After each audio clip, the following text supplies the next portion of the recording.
Oh, good morning, everyone. Good morning. Good morning. So, let's see. Nancy, am I okay to make you a co-host? Yes, you are. Okay. And I shouldn't disappear, and I have my laptop charged, and everything should be fine. But just in case I do disappear, you're in charge of the ship. We're good to go. And so long as Okay. I'm on the Zoom. Okay.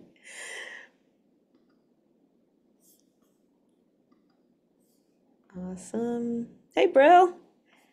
Let me make sure your mic's good, Bril, since you're going to be speaking. Good morning. Good morning. How are you guys doing today? Good. You're a little delayed, but you sound great. You look Just great. You're fine. okay. That's two out of three. Let me see. Right. Is it just me, you guys, or did you Yeah, he's see? a little delayed. Yeah. It's delayed back. Okay. I'm in the key and spotting office. It's like the all the way in the sky. So let me see. You're I mean, fine. we can hear him though, so it's great.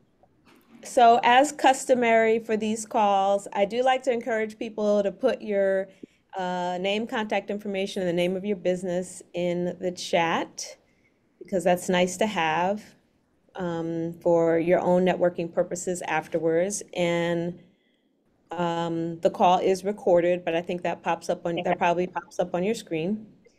And I like to take the first 5 minutes to let folks that are here introduce themselves and their business.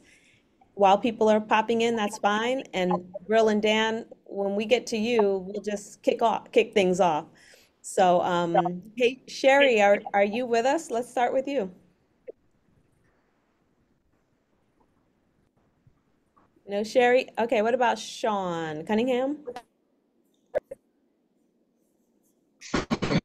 Yes, hello. Can you hear me? Yeah. Oh, hello. Good afternoon, everyone. My name is Sean. My company is Cunningham National Carriers. I'm in the trucking and transportation industry. Right now, we just specialize basically in like the box trucks. We do a lot of work with Amazon, the U.S. Postal Service, as well as some of the both local as well as like some of the national freight brokers. So definitely just excited for this call. Just definitely want to get some additional information and some insights on commercial insurance, just for just making sure, just for the compliance piece of it, just make sure everything is intact, and also just any additional tips and additional information on the industry. Perfect. Nancy. Hi, good morning. My name is Nancy. I am a co-founder or co-partner of PMA Group. We are a transportation and healthcare company.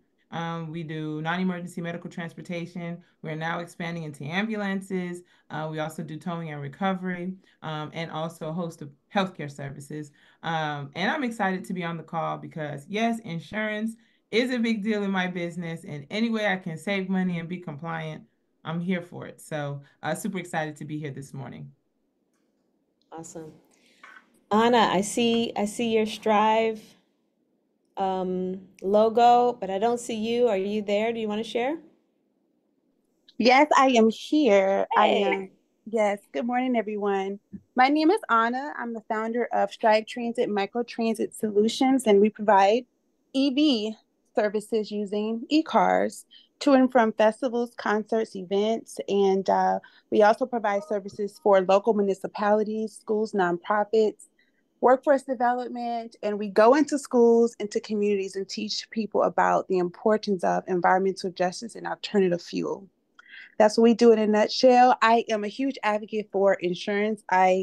At the end top of the year, I kind of brought this topic on board with ABC, and I am so happy to see that we're having this conversation finally. Finally. So, yes, this was one of my initiatives to say, hey, we need to discuss insurance and why it's so high in our industry. So it's a pleasure to meet you all. Thank you. Sherry, you were the first to come on, but we haven't heard from you yet. Are you there? Do you want to share who you are and what you do? Okay, no Sherry yet. She's coming, she's coming. I'll go ahead and share about myself. I'm Diana Campbell. I'm chair of the Transportation and Logistics Committee. But my real day job is I'm a commercial real estate broker. And so what brings me to this committee is the focus in my commercial real estate. And so I focus on clients who use warehouse space. Basically, I'm an industrial warehouse specialist within the commercial real estate industry. And of course, those people are you people, right? Like folks that use vehicles and need a place to store them and put them and fix them and all of that. So that's what brings me to be the chair of the committee. I do have a co-chair who's Tawana Randall of Gold Star Logistics, and then Laura Weston is our secretary, and she is with the Truckers Auditor. And I'm hoping they will drop in today as well. But let's give just one more minute for anyone else who's going to come, and then let's just assume we are charging forward and getting to it. So let's give one more minute. And Bril and Dan, I think I want to wait. I want to wait and just see if anybody else is going to come on and make sure you have a good introduction for everyone that's here.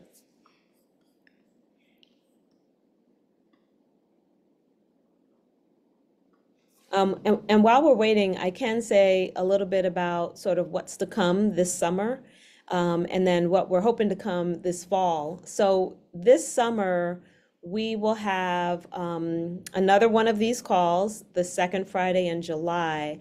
I met a gentleman who doesn't live in Atlanta, but I think his topic is really relevant to folks like you, but really people throughout ABC, and that is how to buy and sell a logistics business. So he has done this. He has a business that he is looking to sell at some point, and he would love to have an audience and talk about his experience with trying to sell his operation, but also how you prepare for that kind of thing within your business cycle. That's something that has come up a lot within ABC. Like instead of starting from the ground, like buying something that exists and getting to scale a little faster. So I think that's going to be a really exciting topic, and nice to hear from someone who's, you know, not necessarily right here in this market. So that's to come the second Friday, 11 a.m. In July. And then I really want you to put on your calendars, and this date has not changed. It's August 22nd. That's our 4th annual Braves game event. It's a tailgate at my office here at DT Spade, which happens to be located right across the street from the Truist Stadium. So we kind of indoor tailgate here. We have drinks, we have snacks, actually some pretty good food. And then we go across the street. We literally walk across the street to the Braves game, where we have a private venue. On your ticket is $20 worth of more food and drinks, whatever you can buy for $20 at the Braves Stadium. And don't think it's a whole lot, but it's something. And it's just a great time. And this is the 4th annual such event. I always try to bring industry folks in the room. So we've had Delta Airlines, we've had Vanderlanda here, we've had Prologis come, if you know Prologis, and OTR Solutions, their factoring company. So we always try to get people in the room that aren't just ABC members, but also can contribute to your business. So with that, and I just let someone else in, I want to say hello to Orlina and Kim and Lester. We are actually going to get started. You got here right on time. Well, you actually got here a little late, but you got here right on time to hear our speakers kick off. We are really excited to hear from Bril Daley and Dan LaFavor, and they are both insurance specialists and have insurance, are in the insurance business, but they're also ABC members. And so it's really great to welcome our own and to bring ABC member expertise to the table. As you all know, and while you're here, we're talking about commercial vehicle insurance. And so I'm going to kind of tag team between Dan and Bril randomly and sporadically. But Dan, why don't you kick us off and tell us a little bit about yourself, how you got into the business, what your business is, and start there. So my name is Dan LaFavor II, going into my 8th year on the commercial insurance side. So I'm currently a commercial risk advisor for PointeNorth Insurance Group, also a partner with Intelligence Insurance Group. My main focus is commercial construction, specialty trade, as well as trucking over at PointeNorth. U.S. Air Force veteran, Georgia State University risk management graduate. That's my focus. That's what I do for the most part. Risk advisory services as well as commercial insurance. Awesome. And Bril, follow suit. Tell us about yourself, your business, what you do. Most definitely. Good morning, everyone. Bril Daley, commercial insurance agent. I'm with the Dixon Agency. I'm the office manager for our Atlanta brokerage. We have a few offices based in Atlanta and in Mexico. And just excited to share with you all the different caveats with commercial insurance. I too went to Georgia State, but I was a music major, so not quite insurance related. But I think that it's a great synergy to have the creative side and the finance side, and I think that's what makes for a lot of sticky situations getting resolved. So just excited to be here and share with you all. Yeah, I always forget that about you, Bril, that you have this music thing going on. But you're right. I think it's great to have both sides of your brain activated, at all times. All right, so Bril, I'm actually going to start with you. Tell us the basics. What does it need? What should you assume? Everybody here has some kind of vehicle or maybe wants one. Give us the basics. What should you have in place in order to be ready for the burden, the thing of commercial vehicle insurance? Talk to us about the basics. Get us started here. And that's for you, Bril. Yeah, sure. Yeah, yep. I'm sorry if it's a little laggy on my side. Commercial insurance is definitely a beast. It's not for the faint of heart, and it's not an entry level insurance per se, as far as easiness of price or maybe what the requirements are on your side. So just starting with just the coverages that you should have as a commercial or as a transportation business owner. Obviously, the first thing you would need is your auto liability insurance, right? Same with regular auto insurance. That's what protects you if you were to cause an accident, right? Which that's the biggest risk as a truck driver, and that's also the biggest cost to commercial auto insurance is your liability.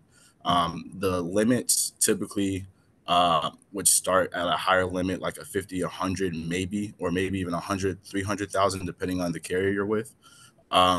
You would want those higher limits. And if you're a business owner that's dealing with a lot of contracts from bigger vendors, they typically want you to have $1 million coverage. That's pretty standard. And obviously, the more liability coverage you have, the more it's going to cost. The second biggest coverage that you would want to have is the physical damage.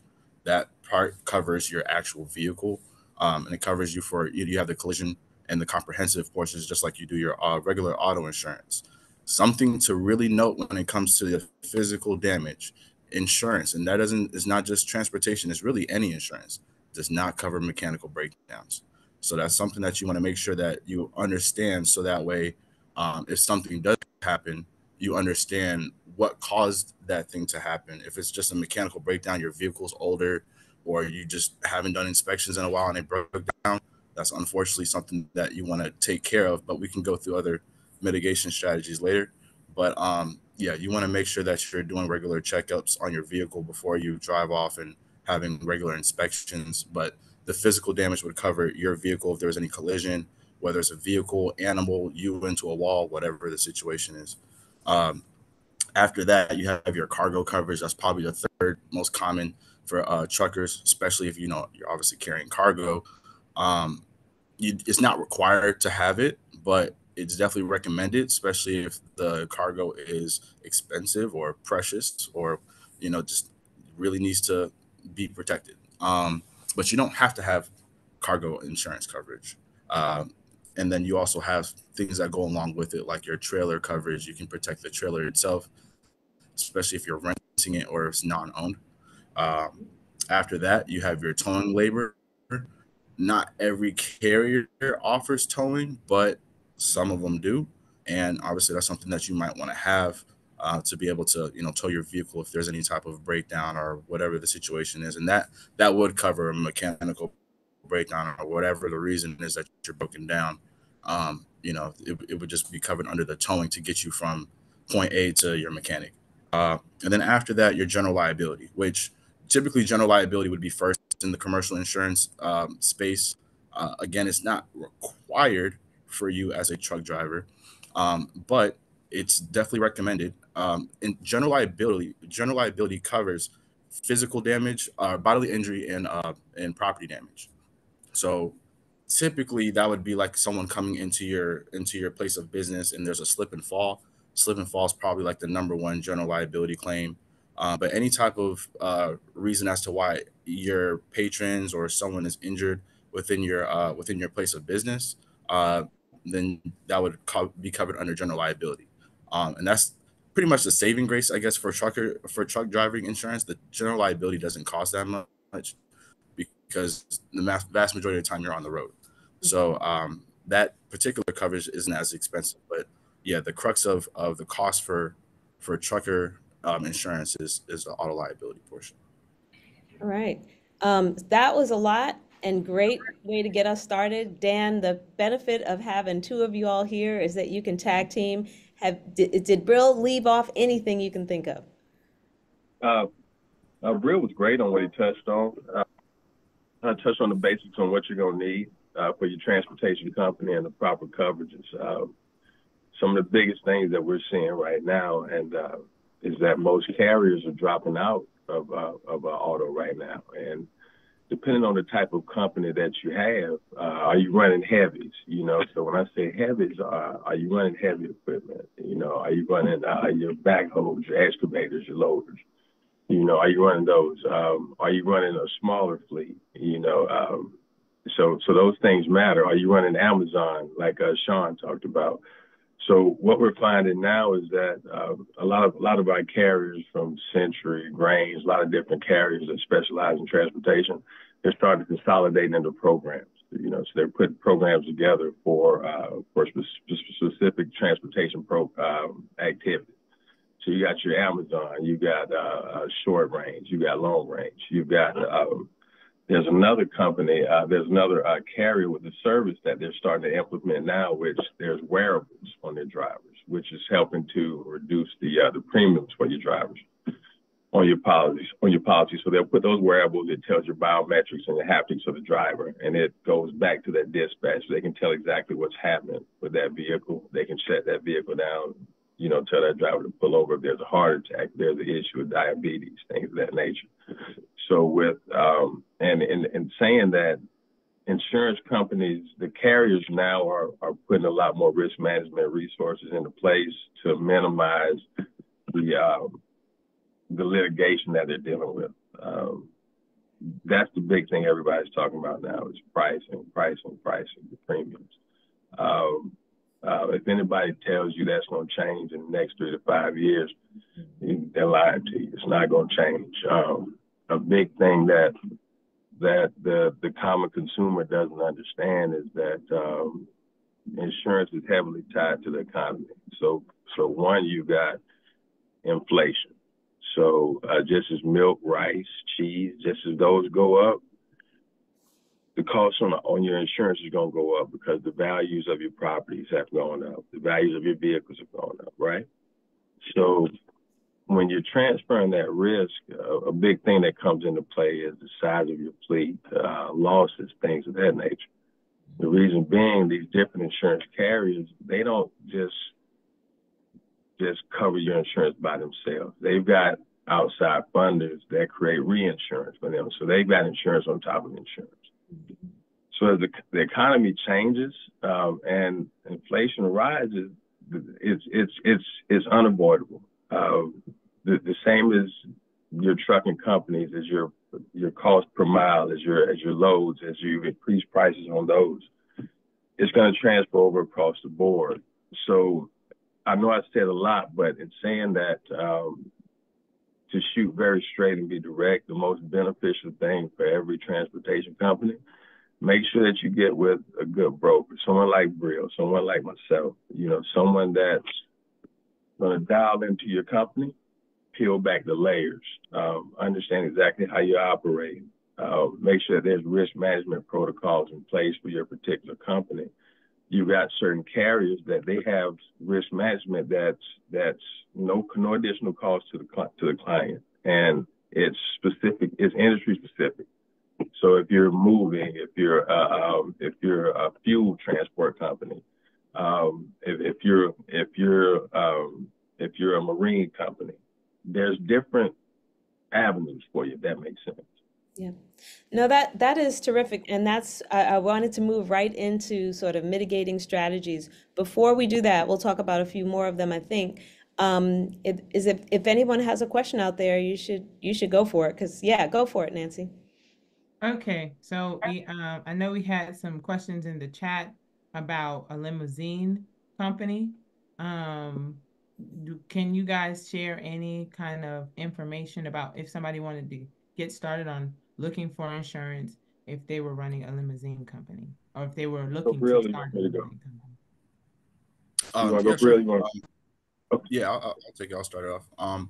Yeah, I mean, typically for a transportation business, it's generally the same coverages because again, your risk is just on the road. So your auto liability, your physical damage, which is the comprehensive and collision portion.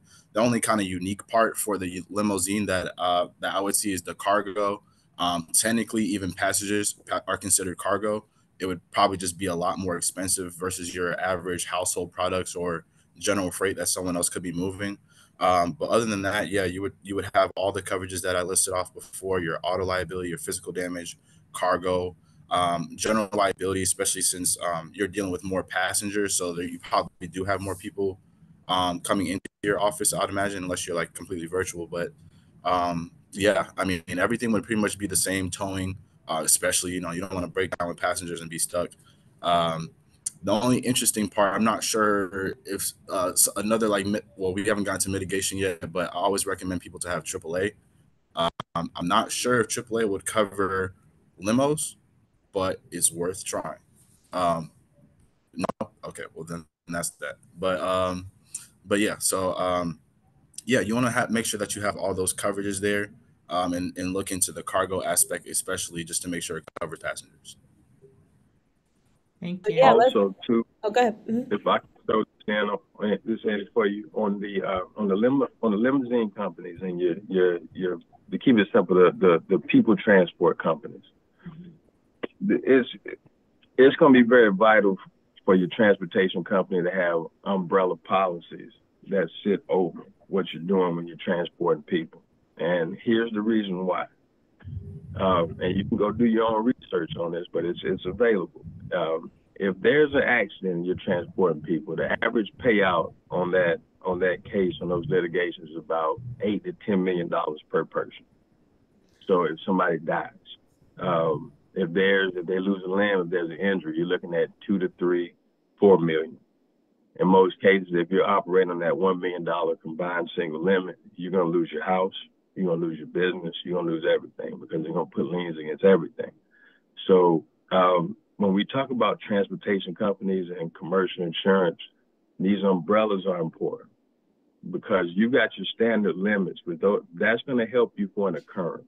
But when you involve people, always keep in your mind, if that person dies, you're looking at about $10 million per person. And with litigation, you're not going to beat it. That's just the climate that we're in right now. Every lawyer is going to push for the max that they can get. So understand that when you exceed your limits, if you're either going to come out of pocket, they're going to put liens on your properties, they're going to take it personal at that point. So the umbrellas are very, very important, to add on to what Bril was saying. Let's go into mitigation, right? So we know this, we know we got to have it. We know we better pack it wisely at the basic level, but then your umbrella policies. So this is an expense, right? Everyone, even adding on AAA, you're adding on $100 a year or something like that, right? So what are the mitigating strategies? And wait, I'm sorry, Anna, you had a question. Should we hold before we move on? Go ahead. Anna? Okay. And I think there So, was a question in the Hello? chat as well. yes, Go ahead, Anna, Anna. you had a question? I do. Could you guys hear me? We can Yes. hear you now. Okay, perfect. I have a couple questions. The first question is, do you guys have a lot of insight on EV? We are currently insured, but it was really difficult at the beginning of our business to get insured. And that is because at that time, and even now, a lot of insurance companies just don't insure EV e-cars, especially gym cars, or those that do more so micro transit. So could you guys talk about that a little bit, and also talk about, you mentioned the umbrella, the cost, and why it's so extensive for certain businesses and what they do. Like for us, our insurance is high, but we don't go as far as most other transit providers, meaning we're micro, we go from A to B versus going from A to Z. But our insurance is just about, our rates are just as high as someone going from downtown Atlanta to the airport when we're driving our e-car. So do you guys have insight on the cost structure and why it's so high, and also break down and explain to us, Yeah. mention mitigation, umbrella policy, what those additional costs look like and how are they determined? Right. So a thing that's very important when you talk about your premium costs, there's something called your ratings and your modifications on how you perform based on your competitors in your industry. Now we talk about exactly where your premium is, if it's higher or lower. That's to be specifically honest with you, that's something that would have to be looked at individually, because we need to look at your operations. We'd also need to look at your loss runs, any claims for the past 3 to 5 years. We'd also need to figure out, are you with the right carrier? That there's so many things that happen behind the scenes on insurance, and people oftentimes want the cheapest way out or the quickest way, so they don't understand the language that's in an insurance contract, exclusions, endorsements. So many times people just have a piece of paper that they're paying for because it covers nothing, that has to do with their daily operations of their business. With your business, with the EV business, I've got another client out of DC. They've got a company that what they do is it's matter of fact, kind of close to what Bril was saying with AAA. They've got trucks that they specifically go and service EV vehicles when they run out of charge or they have any issue like that. It took me almost a year to get that place because it's a new industry, and they're riding around with $150,000 worth of equipment on the back, so it's interesting. So when you want to talk about mitigating the risk and getting the proper premiums and making sure that the costs are aligned with the coverage, it's real important to find you a broker, somebody that you trust, and somebody, because y'all have to hire each other. So if that makes sense, you got to hire them, and they've got to decide if it's a good fit for them to work with your company as well. It's a symbiotic relationship. So they've got to figure out how to peel those layers back on your business and place you with the right carrier. And that also has to do with the relationship they have with the carriers. Those are big things. So with you having the EV company, it sounds to me like you need to talk to a broker that can put you in a program specifically for what you're doing, and somebody that can peel back the layers to understand exactly your business or how to properly protect your business, if that makes sense to you. Yes, that makes sense. It also, go ahead. Did someone? Well, so what I want to do is I want to table your question about why things are so high. And let's go ahead and finish with our mitigating strategies, and then we're going to circle back. I won't forget about that part. Okay? Got it. Okay. Bril, do you want to kick us off with, we've talked about a few. Want to kick us off with some mitigating strategies? Sure. So getting into mitigation, I just want to first start off with different steps in risk management, just as a whole. I mean, it doesn't really matter what business you have. You really want to make sure that you have different steps in place to have a proper risk management ecosystem. A lot of the times we think of insurance as being that crux of risk management and loss prevention, But there's really steps to it, and insurance is actually kind of on the last step that you want to look at, just because of all the adverse effects of it. The first step in risk management is avoidance, right? You want to avoid the problem. And I know that sounds very like, easy to think about, but you want to make sure that you're doing your pre-trip inspections. You want to make sure that you're inspecting your vehicle on a regular basis, just depending on your workload. But I would imagine at least weekly, and making sure that you're avoiding bad traffic areas, avoiding severe weather conditions, making sure that you have anti-theft devices in your vehicle. You want to do those things to just simply avoid risk. The next thing is retention. You want to be able to have a savings or something to be able to offset any type of disasters that you can handle financially. So, the quick thing would be a savings account. Getting a little bit into other types of insurance, you can even have um, a life insurance policy that you can tap into, and you can or the cash value life insurance policy, and use the cash value that's within your life insurance to be able to offset different business issues, or really any issues in general.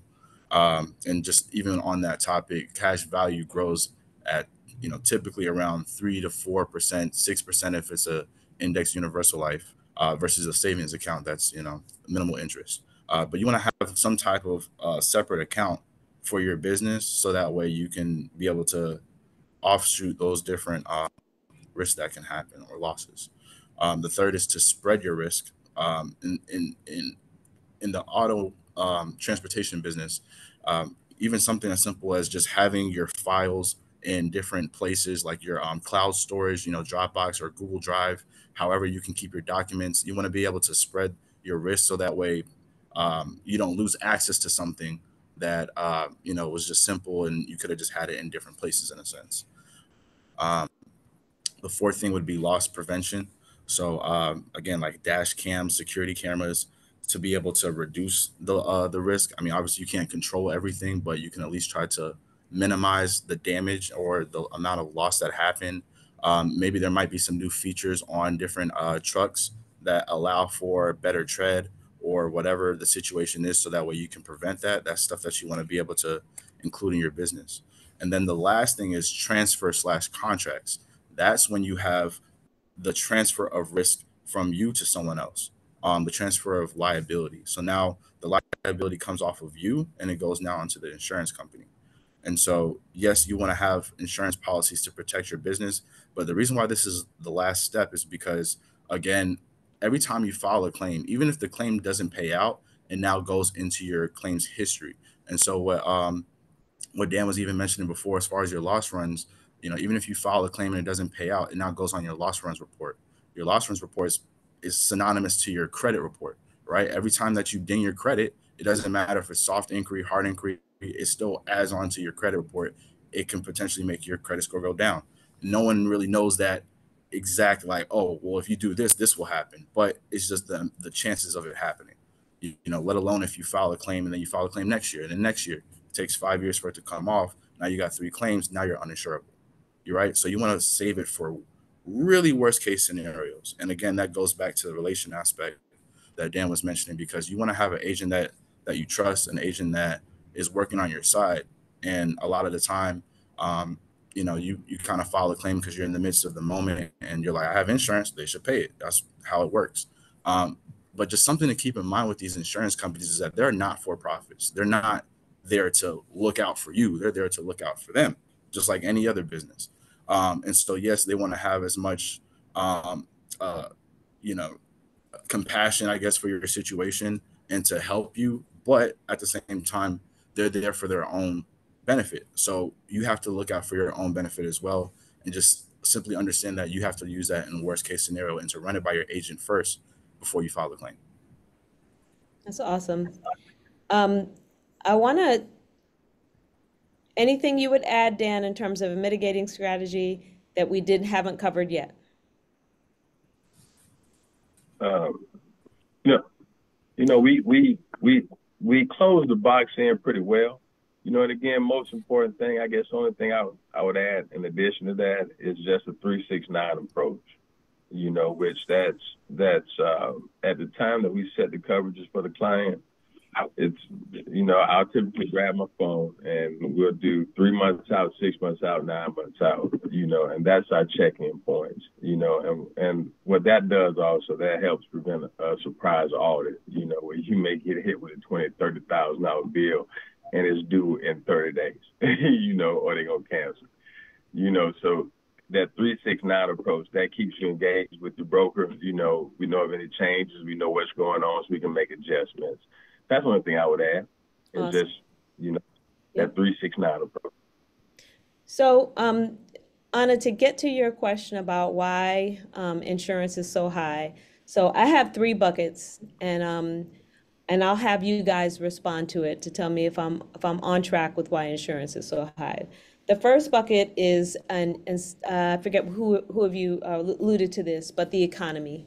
We can't control the economy, we can't control the interest rates, but my understanding of insurance is basically these are businesses that pool a lot of money and then they invest that money and they make money on their investment. And so when interest rates go up, all of a sudden their investment margins go down.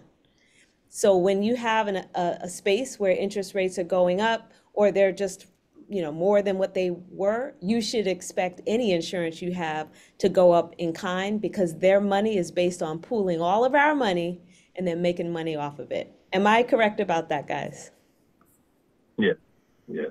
It's So that's one piece. The second is environmental, which I have a question about. So I know other forms of insurance are going up because of our ongoing concerns about global warming and what it means for storms and the different weather patterns.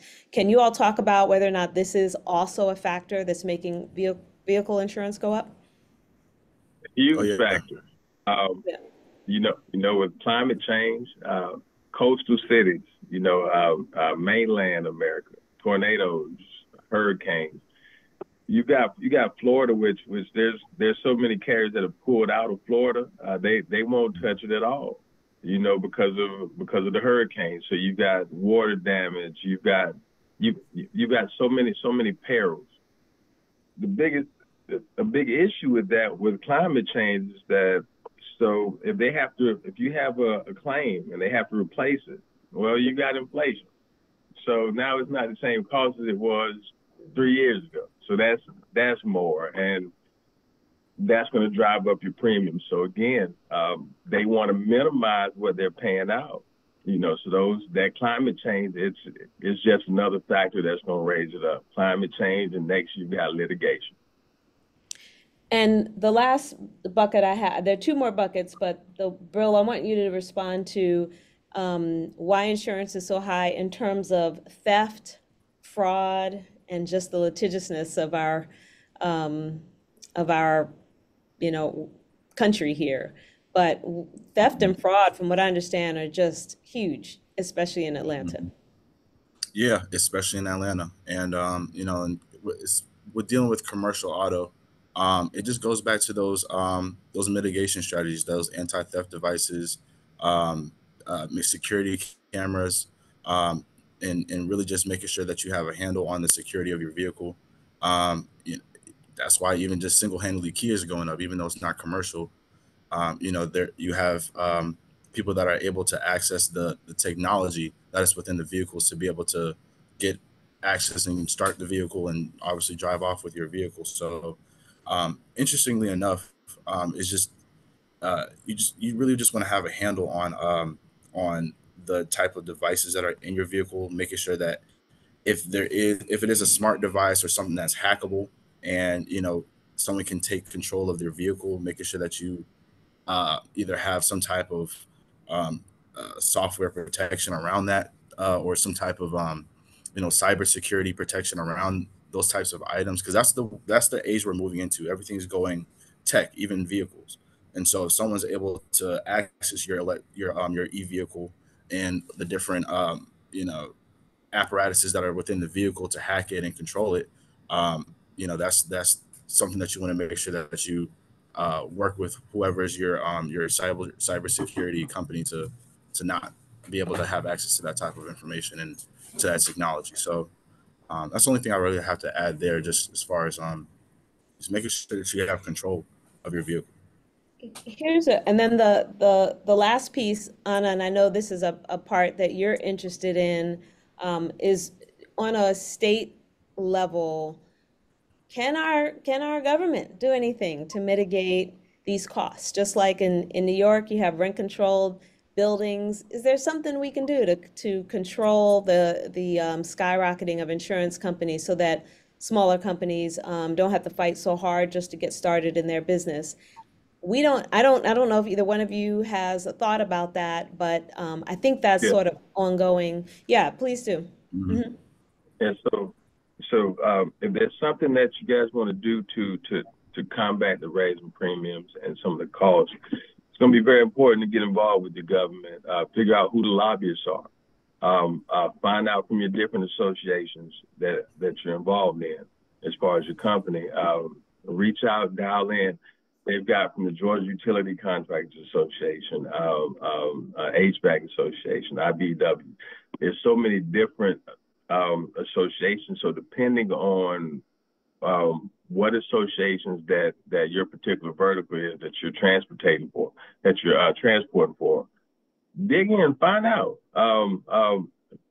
who's their lobbyists, where are they leaning, what side are they leaning towards? Is it going to be beneficial for you? Is it beneficial for what you stand in? I can't speak for your finances, but if it's available, you may want to put some money toward the lobbyist that's pushing for what's going to be in your favor. That's what's going to change things. Yeah. Because if I say it, well, let me say it like this: that on the other side, that's what's going on. There's a lot of people that's putting money up, to stop this, to try to dial back these premiums. So figure out who your lobbyists are and dial in. That's the main way. You're gonna have to put some money in and partner with these folks so it can change. That's awesome advice. Thank you for that. Anybody else have any questions out there? I have a few more on my end. I always do, but anybody else out there have questions? Can I ask one more? I know I have a few. Go ahead. Because I can talk about this all day. So thank you so much. Could you, last thing, and my other questions I would say about reach out to you guys via email, but recently we got a quote to add on the vehicle, and I found out from this particular carrier that they were quoting us, and when I really read the paperwork, the documents, it was a loan. I encourage you guys to look at your premiums too, because for certain vehicle types and certain companies are actually lending, like say they say, okay, we'll charge you $10,000 a year to insure one of your cars. Well, that's actually a $10,000 loan, so they add on interest on top of that. Could you guys talk about that? Because that one was new for me. For this particular carrier, it's very new. Sure. Are you guys privy to that? And why is it now a loan? Like, I didn't ask for a loan. I just want to pay it with no interest and then, keep it moving. It can go one of two ways with your premium. So premiums are handled one of two ways. You can pay your premium in full. So let's just say, for example, the annual premium is $10,000. That covers you from June 14, 2024 to June 14, 2025. You can either pay that full $10,000 up front, or you can pay 30% of that $10,000 and then split the other 70 over the remaining 9 months. Or if that option isn't available, if it's a pay it full only option with that carrier, if that carrier isn't giving you the option to pay monthly, you have to pay in full, and you don't have the $10,000, then what they do, they'll finance that premium for you. So in financing it, they're gonna loan you the money to get insured. However, it's their money that they're loaning you because you couldn't pay it in full. So they're gonna charge you interest on top of the interest that they're getting from your insurance policy. So you're paying twice. You're paying interest twice. Yep. Does that make sense? Make sense. Yeah, it does make sense. partially. So, for example, on one of our e-cars, it's not a loan. Well, on our e-cars, we don't have a loan, but for our Ford Transits, they're loans. Like, you know, well, for this Did particular you pay? carrier, they're loans, and I'm like, it's something new. We've never experienced this before. So, is it just the Let me ask you this. carrier? Like, oh, go ahead. Let me I'm ask sorry. this. No, you're fine. On your first vehicle, Mm-hmm. you paid that premium in full, right? No, absolutely not. No, not on our first cars. No, we never paid them in full. Can you all Let me clarify, are you talking about the cost of the car or the cost of the insurance? I think those The two things are insurance. getting conflated. Okay. Yeah. Mm-hmm. insurance policy. So here's what's happening. One or two things are going to happen on your policy, and what I can do, I'll be happy to sit down with you and look over them for you. But your premiums are handled two ways. It's either paid in full for the year, or it's financed. So if you didn't pay it in full, then that means it was financed. Mm-hmm. Mm-hmm. Okay, so Yep. that's standard to have a fine. So that's standard because I know, like on our You don't have this the money. no. So If you can't pay it, it's standard. So you're saying basically all of our premiums are financed, even though I don't see that on our like I don't see a finance charge on our e-cars. But again, for the transits, this particular carrier is financed. They do financing, and so I'm just trying. Are you saying that all insurance, commercial insurance, are some form This is of? what I like to do. This is what I like to do for you. Can you email it to me? I like to look at it so I can tell you exactly what's going on because yeah, Okay. this is a great I'm conversation for y'all to have offline for sure and to dig into the details. But the Yeah. principal Do you at have work, my email? everything should be in the chat, and you can put your Okay. Okay. information in the chat. But the Thank you. principle Okay. at work is that anytime you have someone's money, one way or another, they are charging you for it because money makes money day by day. So Exactly. one way or another, that you're not going to have somebody's money without them paying for it in some kind of way. But y'all talk about that offline. I have two more Oh, questions. just 2 cents on. Yeah, go ahead. Oh, just 2 cents on that as well. If it's progressive, that's probably the only carrier that doesn't technically word it as financing. It's like pretty much like in-house financing, if you will, along with like a cover whale. But that's like two out of every other carrier. Yeah, every other carrier is pretty much gonna require that you finance if you're not paying in full.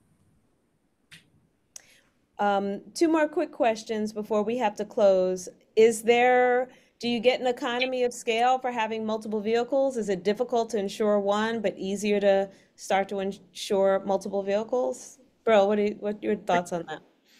Yeah, I wouldn't say it's difficult or not difficult. It's just the state of your business would pretty much just determine your eligibility, your claims history, things like that. To have multiple vehicles on a policy more times than not would give you a better rate per se versus having the vehicles on their own policy separate or just having one vehicle. So yeah, typically there's a little bit of a saving grace for having multiple vehicles on one policy. But just generally commercial is not as discount heavy as personal insurance. So it's almost like you can't really expect too many discounts outside of just multi cars on one policy. Is more so just you getting rated higher for more risky situations than not. So you again having like a dash cam, it may not necessarily get you a discount, but it might get you just a better rate. Okay. The other question I have is I've experienced a lot of folks for whom business is really slow and they've had to maybe park a truck and figure out what to do with it. What happens to your insurance if you have to just park it and you're not doing business, but you still own the truck? Get credit on that particular vehicle. So depending on how your policy is structured and who the carrier is, let's say if you say you got a fleet of 10 vehicles and business is slow, so you cut back 3 of them. So you got 3 of them garage. They're not operable. So what you would do then is you just reach out to your broker. We'll change the coding on how that vehicle is being used, send that over to the carrier, and there'll be a credit difference that's that's set through their actuaries at that point. So the actuaries are who determine the premium, and based on how you're using it, mileage, loads, things of that nature. So once you let the broker know, he'll reach out to the carrier, and that adjustment will be made. So it's the same as if you added vehicles, and then the premium went up because of the added vehicles. So the same would happen, and that you would get credits as they're not being used because they don't have an exposure. So everything's based on it being exposed to loss. Anybody have any other general questions for the good of the order?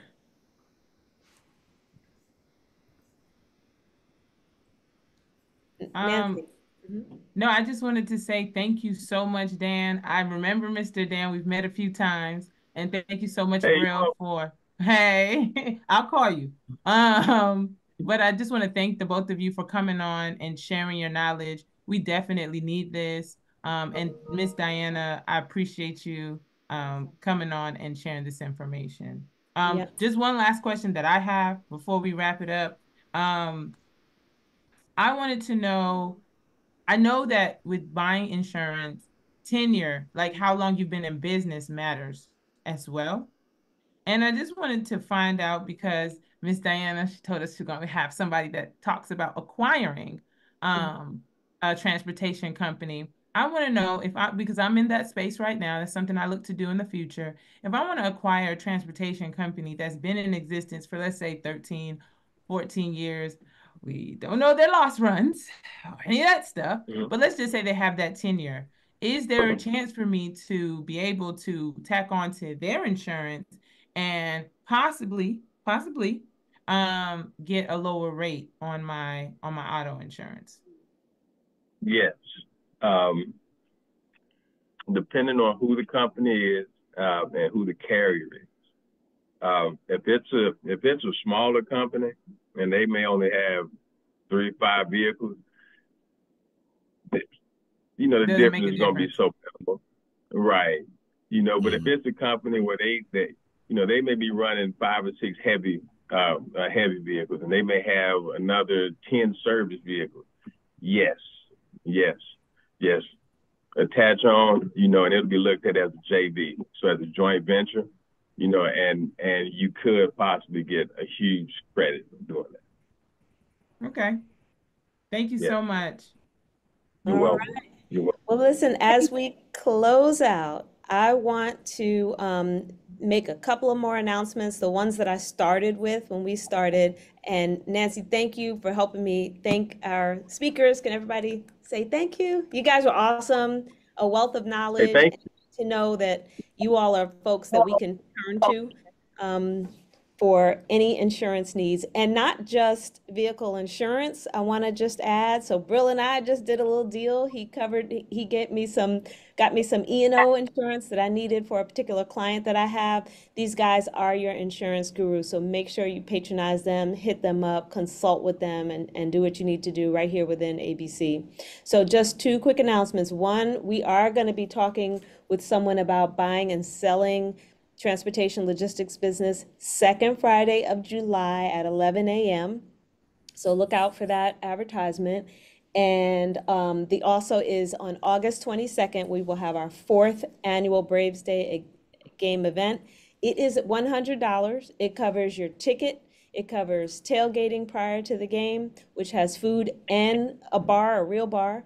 And it covers the game and a private venue. And it has a $20 addition to your ticket so that you can get more food and drinks at the actual stadium. It's a great networking opportunity, 4th annual. Look out for that. The earlier people buy their ticket, the better it is for everyone. Last minute is tough for everybody. So I'm telling you all now, and you'll probably get a link within another week or so.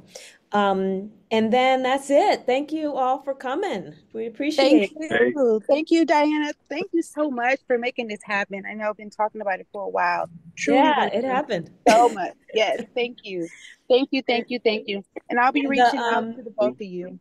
This is recorded and Thank will you. be available to you. Thank you. I can't tell you where, but there's a place where all of the ABC event recordings happen. Someone edits them and puts them in a special place. If you just stay on me and I'll put my information on the chat, I will be able to share that with you.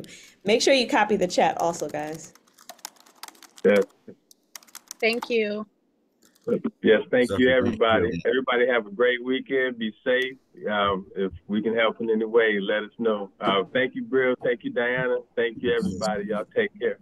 All right. Thank Yep. you. Enjoy your weekend, everyone. Thank you. Bye. All right. Got to copy the chat. How do I do that? Let's see. There's some dots somewhere. There it is.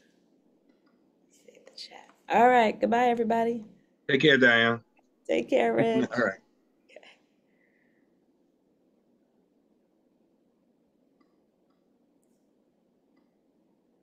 See you, Terrence.